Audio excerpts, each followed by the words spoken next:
I'm Ron Barber, one of the early directors of what is now Child Parent Centers. I came on board in 1971 and was there through 1974. And during that very short period of time, 3 years, we saw a lot of changes. Our headquarters was actually at a Head Start center over on First and Speedway in the back area of a church called First Christian. We had administrative offices along one side of it, and then the classrooms were separate.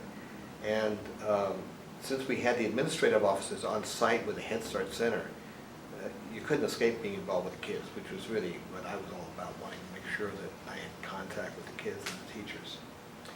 So one of the things that we did during my tenure was to apply for a federal demonstration project grant from I think it was the Department of Education.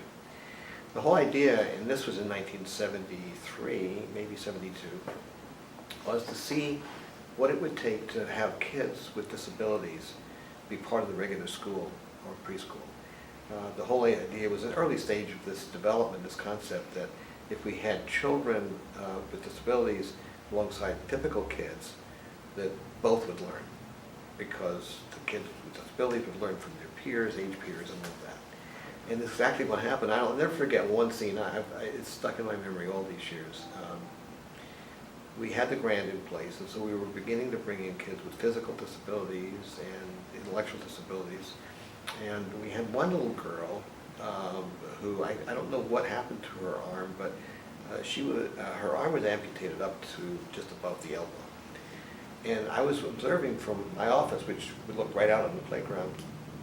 And I noticed that the teachers would always kind of maneuver around this little girl if they were going to take her somewhere and grab her left hand, which had a hand, and avoid the right arm, which was amputated, had been amputated.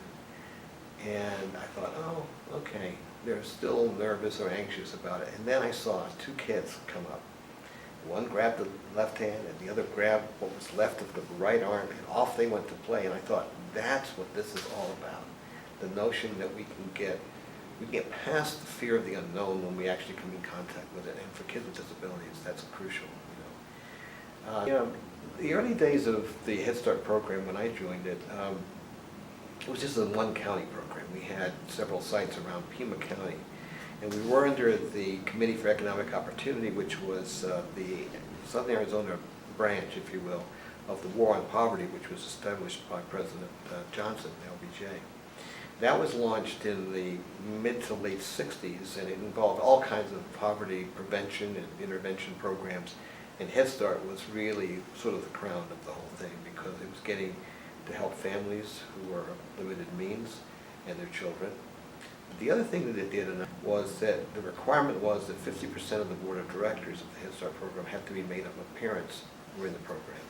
And there was also, I don't know if it was a requirement, but there was certainly encouragement to hire parents, to train parents and hire parents as teachers and teacher aides.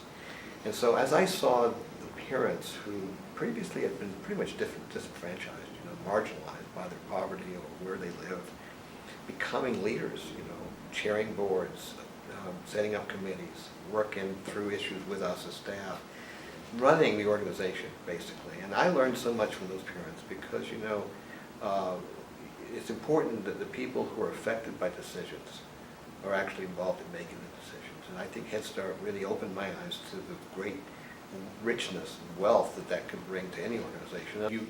That you really have to make sure that the people who are going to be impacted by whatever you're doing or whatever you're proposing have something to say about it, not just something, some real meaningful input to how this thing goes. Is that they had a phrase that they used to describe how they should be treated. Nothing about us without us. It's really simple, right? And people are, no matter what their socioeconomic standards are or level is, they're not going to be fooled by tokenism, So it had to be real. And it was real in Head Start. Parents got to make decisions. Head Start is one of those agencies of the federal government that some people want to attack, but it's really hard to get your arms around anything to attack Head Start because it does such good work. And when we look at the decades of work it's done in terms of developing families into leaders, teachers, certified with AA degrees and all that, when we look at what it's done for the children in terms of the head start that it gives them into life, it's incomparable. And research supports, it's not just anecdotal, it's really about the research that supports that if you provide services to children and supports the families at the earliest age possible, you're going to have a much better development for the child and for the family for that matter.